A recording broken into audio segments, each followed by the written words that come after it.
Hello mga boss, magandang araw po sa inyong lahat. May mga nahihirapan po sa paggamit nitong ating Pioneer Pro na special formulation epoxy. Ang sabi daw nila ay matagal daw po ito matuyo at saka minsan po ay tumutulo daw po sa ibaba.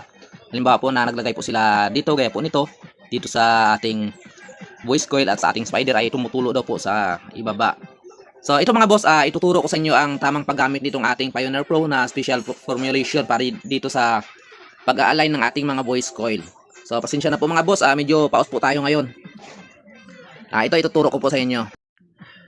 Ito ang gamit ko po sa pag-mix nitong ating Pioneer Pro na special formulation ay itong mga lata po ng sardinas. Kaya po kung meron po kayong mga lata ng sardinas dyan at saka kaya po ng lata ng corned beef ay huwag po ninyong itapon kasi pwede po ninyong gamitin para dito po kayo mag-mix ng inyong epoxy.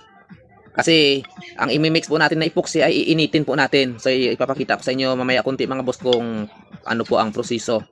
So dito, advice ko po sa inyo sa paggamit po ng stick dito sa ating mga epoxy ay halimbawa po na nagamit po tayo ng stick dito sa kabilang lalagyan ay wag na po nating isawsaw dito sa kabila para gamitin din po na pangkuha. So gumamit po tayo ng kanya-kanyang stick dito sa epoxy B at saka sa epoxy A.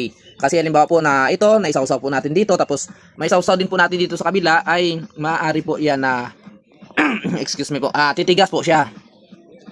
At mahihirapan po tayo sa pagmix sa katagalan. So ganito po, kumuha lang po tayo ng kunting amount dito sa ating epoxy A. So, yung tamang-tama lang po na para po dyan sa gagamitan natin. So ayan, gumamit po tayo ng iba't ibang stick.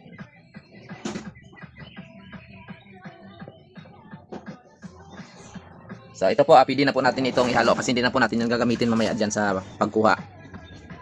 Tapos ganito po, ihalo lang po natin.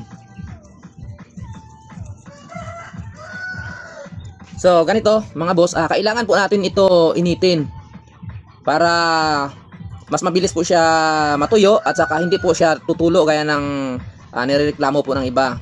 So ito, kung wala po kayong gaya nitong ginagamit ko na heat gun ay pwede po kayong gumamit ng kandila mga boss. Kaya po ito na lata po ang ginamit natin sa pagmix. Kasi para pwede po natin siyang applyan ng apoy dito sa ibaba. So pag wala po kayong heat gun ay kandila po. So dito, initin nyo lang po dito sa ibaba hanggang lumabnaw po siya. So ito, dahil mayroon po akong heat gun, so initan ko po, applyan ko po siya ng init. So tamang init lang po mga boss. Ayan, kung makikita ninyo, ang dating malapot na Pioneer Pro ay nagiging nalusaw po siya. Ayan, lumabnaw po siya. Dahil na-applyan po natin ng init. Tapos ayan po ay hintayin po natin na bumalik po siya sa pagiging malapot ulit. So ayan, hintayin po natin na magiging malapot po siya ulit. At saka i-apply po natin dito sa ating voice coil at sa ating spider. So para hindi po siya tutulo. So gaya po nito, ito po, hintayin ko na lang po siya na bumalik kunti sa pagiging malapot. So ayan mga boss, magkape muna tayo mga boss, sandali. So ito, hintayin lang po natin.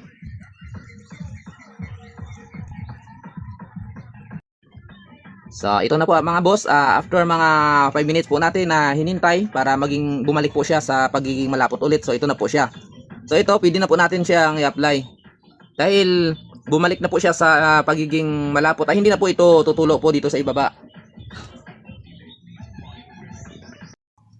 Ang pamamaraan po na ito mga boss ay ito po ang ginagamit ko sa pag-ayos ng sarili kong mga speaker sa aking sound system. So matagal na po akong mayroong sound system mga boss.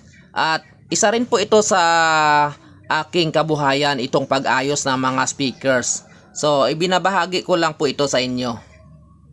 Kahit po sa pag-rewind ng mga voice coil ay ganito pa rin po ang aking ginagawa. So iniinit ko po siya para mabilis po ang aking pagpapatuyo. So hanggang dito lang po muna sa ngayon mga boss. Sana po ay mayroon akong naidagdag na kaalaman sa inyo. So maraming salamat at God bless po sa inyong lahat. Filipinos, why DJs?